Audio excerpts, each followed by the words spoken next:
Bila kita nampak raut wajah orang yang tenang cerah, maka ketenangan bukan pada wajahnya.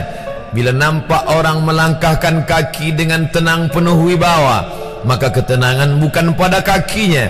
Bila tampak ayunan tangannya tak tergesa-gesa, maka bahagia bukan pada tangannya. Di mana letak bahagia itu? Ala fil jasadi mudghah. Ketahuilah dalam jasad ada segumpal, ada sekepal, ada sesuap. Idza salahat salahal jasadu kulluh. Kalau yang segumpal itu baik, maka yang lain ikut menjadi baik. Wa idza fasadat fasadal jasadu kulluh.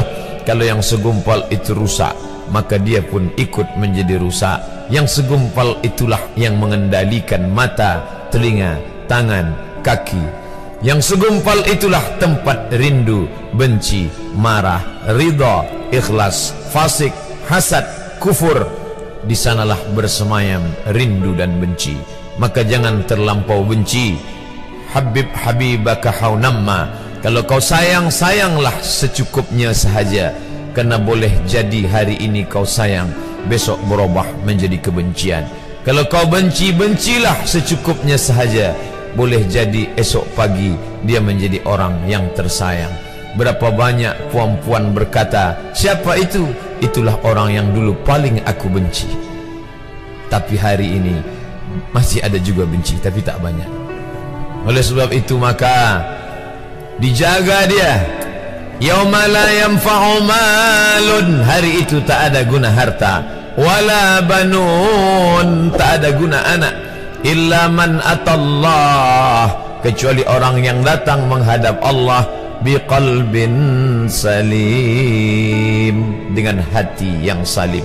Qaf lam ba, qallaba, berbolak-balik. Qallaba, tidak selamanya bahagia. Kadang pagi hati tenang, petang datang dia pun susah. Kadang pagi hati lapang, petang tiba dia pun gundah.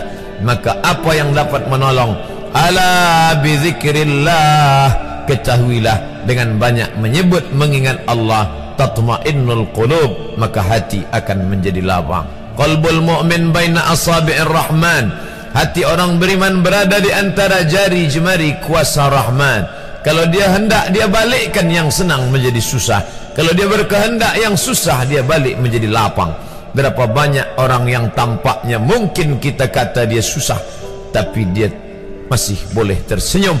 Sebaliknya orang yang menurut pandangan zahir kita cukup segala, makan, pakai, tapi tampaknya kesenangan tak pernah singgah. Apa sebab? Kerana hati milik Allah. Dia ada dalam diri kita, tapi dia bukan punya kita. Lillahi ma fis samawati wa ma fil ard. Apa di langit, apa di bumi, milik Allah. Balikkan kepada Allah. Dari Allah, balik kepada Allah. Senang mengucapkannya, payah mengamalkannya, lebih sulit memasukkannya ke dalam hati. Oleh sebab itu maka apa cara supaya hati menjadi lapang? Yang pertama, iman. Mesti ada iman. Percaya bahawa dia ada walaupun tak tampak oleh mata. Dulu ada seorang filosof, dia berkata bahawa aku percaya dia ada bila boleh tampak oleh mata, disentuh tangan, didengar telinga. Tapi bila tidak dapat ditengok mata, dipandang mata, didengar telinga, disentuh tangan, maka dia tidak ada. Inilah orang-orang yang berfaham wujudiyah. Wujud ada, mikrofon ada, mimbar ada, orang ada, kerana aku boleh menatap dengan mata, mendengar suara dengan telinga, bersapa tangan dengan alat yang diciptakan Allah Subhanahu wa ta'ala. Tapi kita mengenal dia bukan kerana rupa. Bahkan bila kita pejam mata nampak berbagai macam rupa, itukah dia? Bukan. Walam yakul lahu kufuwan ahad. Bila kita pandang tengah malam tampak bermacam warna rupa, itukah dia? Ma khatara bibalik fallahu laisa kadzalik. Apa yang terlintas di hatimu, maka dia tidaklah seperti itu. Dia tak dapat dipandang dengan mata. La tudrikuhul absaru, dia tak dapat ditangkap mata. wa huwa yudrikul absara, dialah yang dapat menatap mata.